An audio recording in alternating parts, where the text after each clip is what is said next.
Hola, bienvenidos a mi canal, a la Taberna del Motor. En este vídeo vamos a analizar el aceite Shell Helix Ultra 0W20. Pilla asiento, ponte cómodo y empezamos.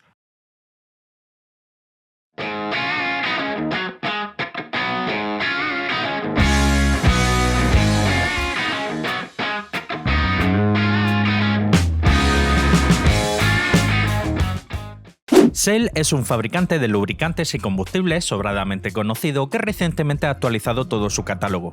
En lo que respecta a la apariencia externa, tanto del envase como del etiquetado, anteriormente jugaba con unos tonos un poco grisáceos y ahora en la nueva gama se han pasado a un color dorado. En lo que respecta a la norma de homologación, los modelos anteriores estaban prácticamente todos, no todos, pero casi basados en la norma API-SN, y en esta nueva generación prácticamente casi todos los modelos, salvo alguna excepción, se han pasado a la nueva norma API-SP. Comenzamos con las características técnicas declaradas por el fabricante. Nos indica que este aceite homologa la norma ACAC5, así como también la nueva norma API-SP. En cuanto a las propiedades físicas, nos indica que tiene una viscosidad cinemática a 100 grados de 8, viscosidad cinemática a 40 grados 42,1, densidad a 15 grados 836, punto de inflamación 222 grados y punto de vertido, punto de congelación 54 grados bajo cero. Pasamos a los resultados del análisis de laboratorio. Viscosidad cinemática a 40 grados 43,6, viscosidad cinemática a 100 grados 8,2 e índice de viscosidad 166, muy fiel a lo que declara el fabricante en la ficha técnica. Indudablemente estamos delante de un aceite que se trata de un 0W20, el cual innegablemente es un aceite ahorrador de combustible. TBN, que mide la reserva alcalina, la capacidad de neutralización de ácidos. Este es un indicador que mide la capacidad que tiene el aceite a la hora de ir neutralizando los distintos tipos de ácido que se generan en el funcionamiento normal de un motor, derivados principalmente de la quema de combustible y reacciones químicas que se producen. Da un valor 6,8, es un valor promedio, está a mitad de la tabla, no es un valor excepcional y tampoco es un valor muy bajo. En cuanto al TAN, que es todo lo contrario al TBN, en este caso lo que mide el TAN es la acidez inicial que tiene ya de por sí el aceite. Esto viene dado tanto por la base como por el paquete de aditivos utilizados. Da un valor 2,5, que también, tratándose de un aceite, en este caso de nueva generación, un API-SP, viendo el paquete de aditivos, es un valor promedio. Como suelo indicar, es interesante, aunque no primordial, que la diferencia inicial entre la reserva alcalina, lo que es el TBN, y la acidez, lo que es el TAN, sea lo mayor posible. En este caso, la verdad es que la diferencia no es mucha. Con todo y con ello, es interesante porque conforme el aceite vaya acumulando horas de trabajo dentro de un motor y vaya neutralizando los distintos tipos de ácido que he comentado que se producen principalmente derivados de la quema del combustible, el TBN se va a ir reduciendo, se va a ir agotando, y lo que es la acidez va a ir aumentando. Llegará un momento en que el nivel de reserva alcalina y el nivel de acidez estén muy próximos, o incluso que se puedan llegar a invertir, que la acidez supere la alcalinidad, y desde ese momento el aceite ya no va a ser capaz de seguir neutralizando los distintos tipos de ácido que se producen, y esos ácidos pueden empezar a atacar el motor por dentro, a corroer los propios componentes internos del motor, así como también atacar al propio aceite.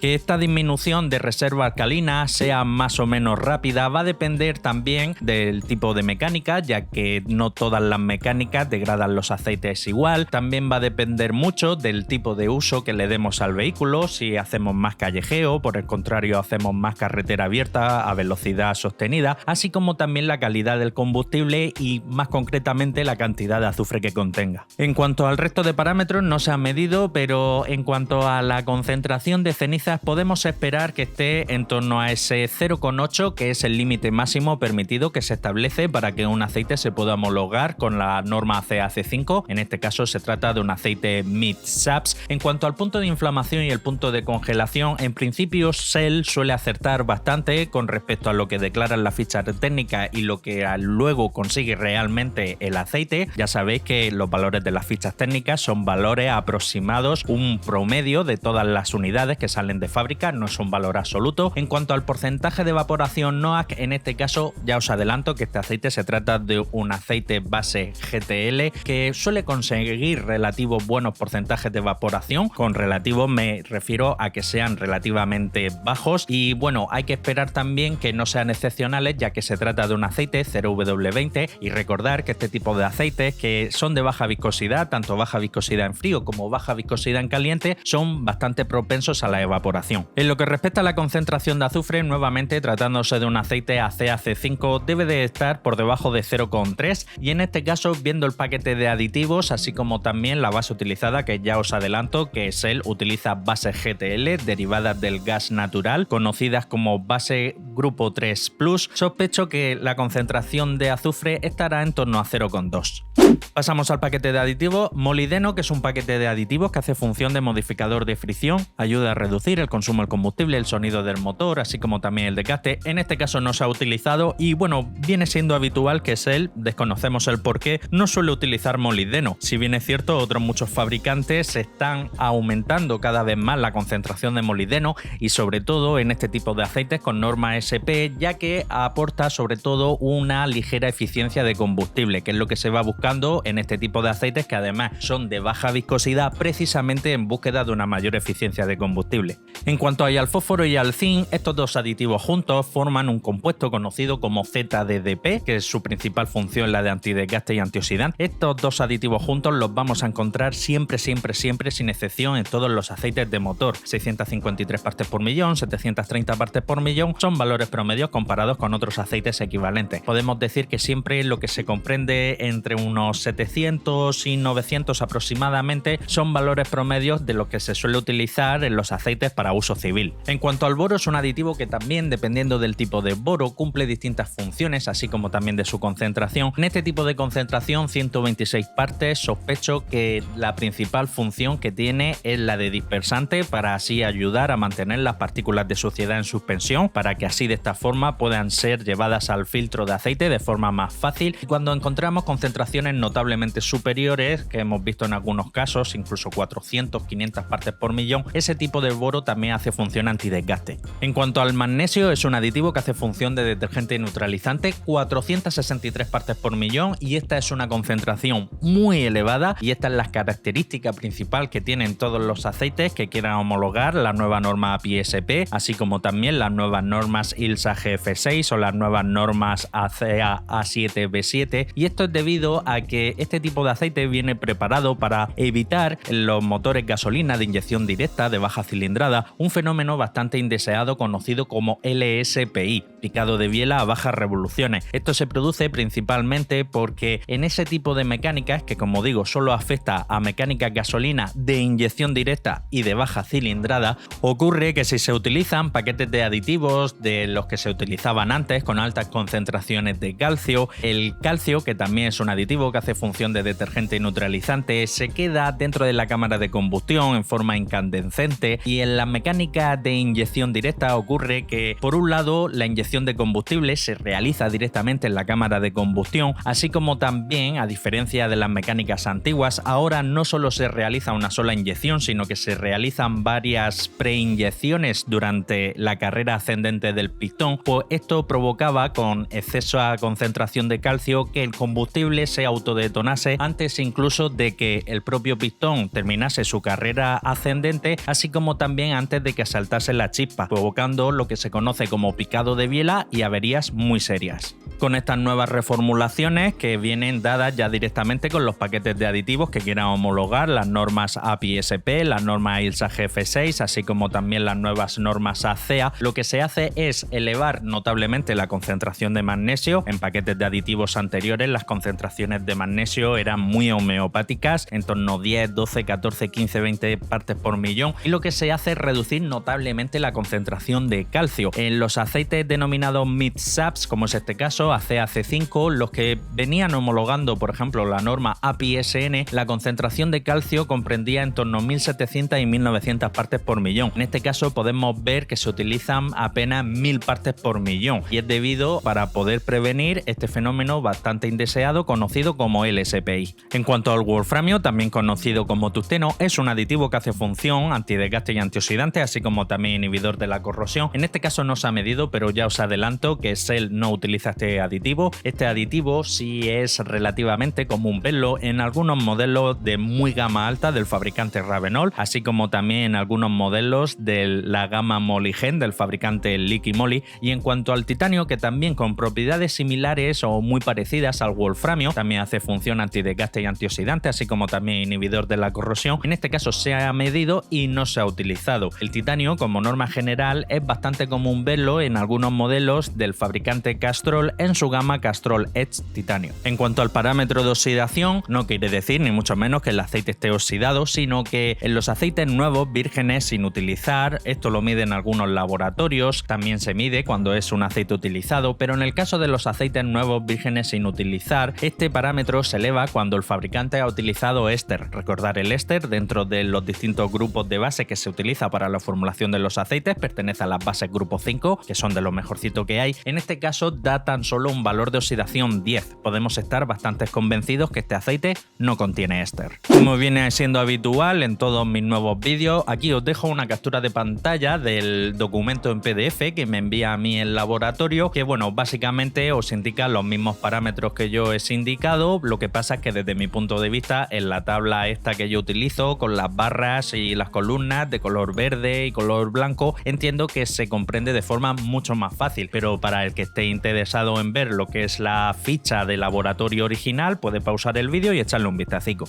Aprovecho para recordarte que si te gusta la temática de mis vídeos, no olvides suscribirte y, muy importante, darle a la campanita, para que así seas el primero en enterarte de todas las novedades que traiga al canal. Pasamos a la espectroscopia, en este caso por absorbancia, y es aquí donde vamos a poder comprobar qué tipo de compuesto ha utilizado el fabricante para la formulación de la base de este aceite. Hay un par de crestas a las que siempre es interesante prestarle especial atención. Hay como dos pequeñas microcrestas que se forman en torno a 1740, 1750.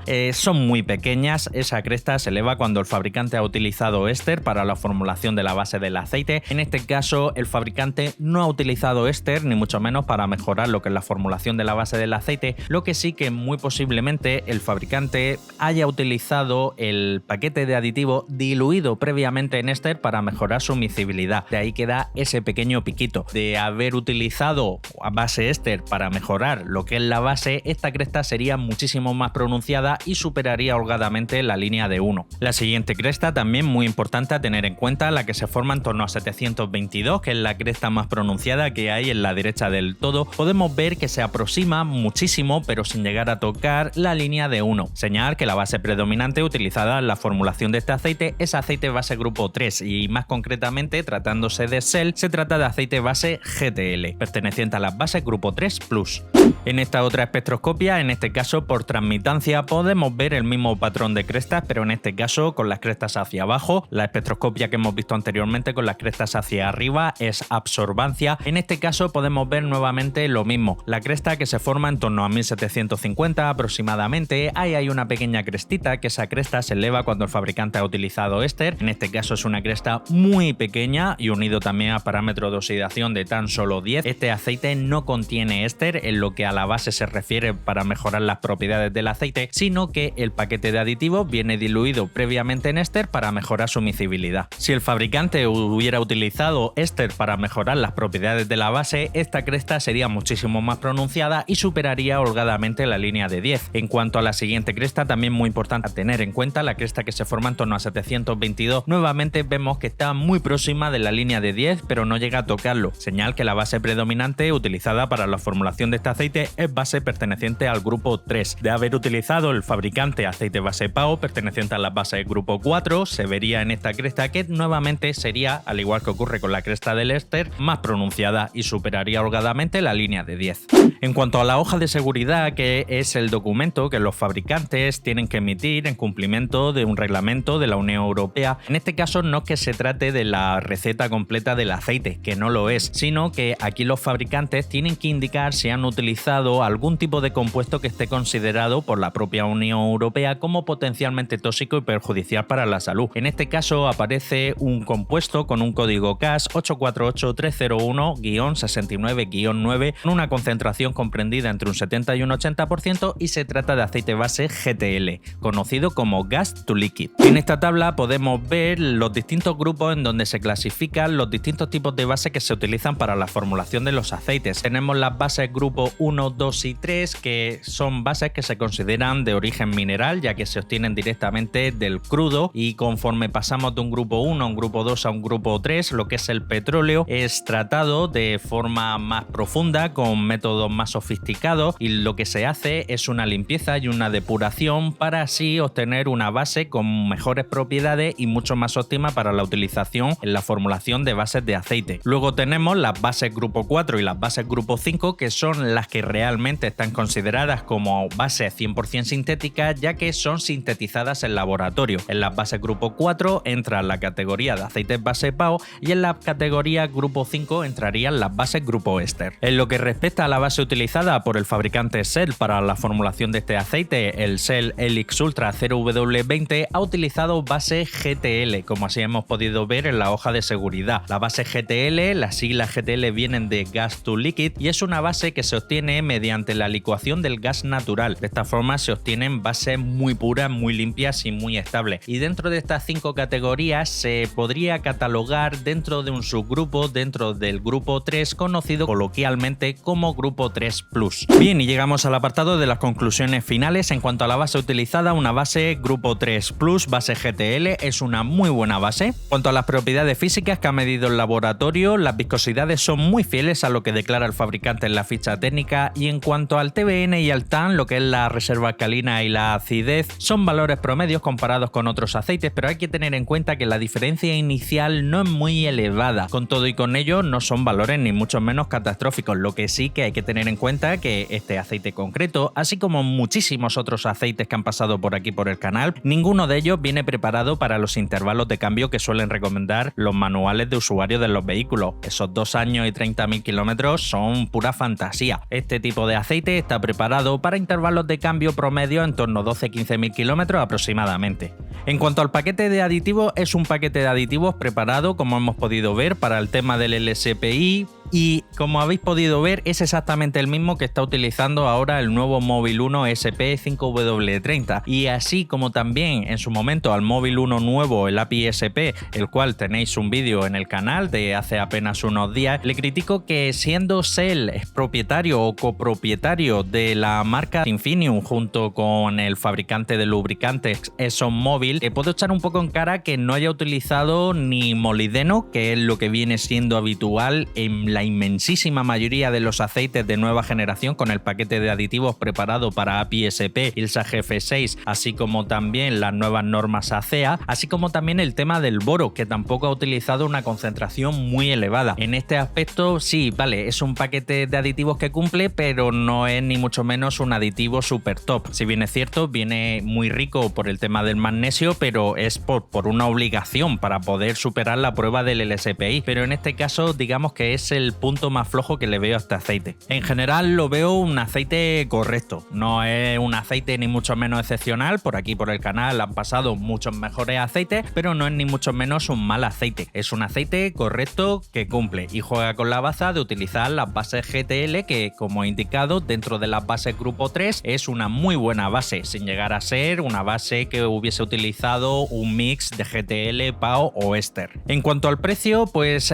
teniendo en cuenta que los aceites 0W20 como norma general son todos un poquito más caros que sus análogos en composición y paquete de aditivos, que lo que puede ser por ejemplo un 5W30. Hay que tener en cuenta también que todas las materias primas han subido de precio y están todos los aceites un poco más caros, y ahora mismo en 0W20 con norma API-SP, si bien es cierto hay muchos otros aceites incluso que utilizan base en PAO, como por ejemplo el 0W20 que tiene Repsol o el 0W W20 que tiene Cepsa. Esos aceites no homologan la nueva norma API-SP, todavía tienen la norma API-SN antigua y no vienen preparados para LSPI. Entonces digamos que este SEL juega con una pequeña ventaja frente a esos modelos siempre y cuando se vaya a utilizar en mecánica gasolina de baja cilindrada de inyección directa. Podemos ver que está en torno a los 40-45 euros y bueno, teniendo en cuenta que es de los pocos que a día de hoy está ya homologando de forma oficial la norma API-SP, teniendo en cuenta que los 0W20 como he indicado suelen ser aceites un poquito más caros que en otras viscosidades y la base utilizada una base GTL, pues podemos considerar que está en su precio. Ahora bien, si tenemos en cuenta que está en esos 40-45 euros, poniendo 10 euros más, 10-15 euros, que son 10-15 euros al cabo del año de todos los gastos que tenemos. Si 10-15 euros te los gastas en 4 cervezas con los amigos sábado por la tarde, pues la verdad es que yo haría por estirar un poquito el presupuesto e iría a algo más top, porque ya os digo, estirando el presupuesto 10-15 euros, que no es nada, ya vas a pasar a un aceite que también ya te cumpla con la nueva norma API-SP y venga preparado para el tema del LSPI, y ya vas a encontrar aceites que contengan PAO y que contengan bases grupo 5, como puede ser el éster o los naftalenos alquilados, aparte de un paquete de aditivos más completo y una reserva alcalina más elevada. Entonces, si tu presupuesto es ajustado y sí o sí es interesante que tu mecánica utilice una norma API-SP, en torno a esos 40-45 euros, que lo he llegado a ver más caro en otras tiendas, incluso 55 euros, ahí ya sí que me parece caro, pero en torno a los 40-45 euros, sin ser un chollo de aceite, digamos, sin ser un chollo, porque no se puede decir que sea un chollo, lo veo bien. Pero ya os digo que si podéis estirar ligeramente un poquito el presupuesto, ya veréis que ya tenéis en otros fabricantes otros modelos y que también te cumplen con la norma API-SP. Y hasta aquí el final del vídeo, compártelo, que de seguro tienes algún hermano, un primo, un cuñado, un vecino, un compañero de trabajo que como tú también es aficionado a la mecánica, y si quieres seguir estar atento a todo lo relacionado con el mundo del aceite del motor, suscríbete, dale a la campanita y nos vemos en el próximo vídeo. Un saludo.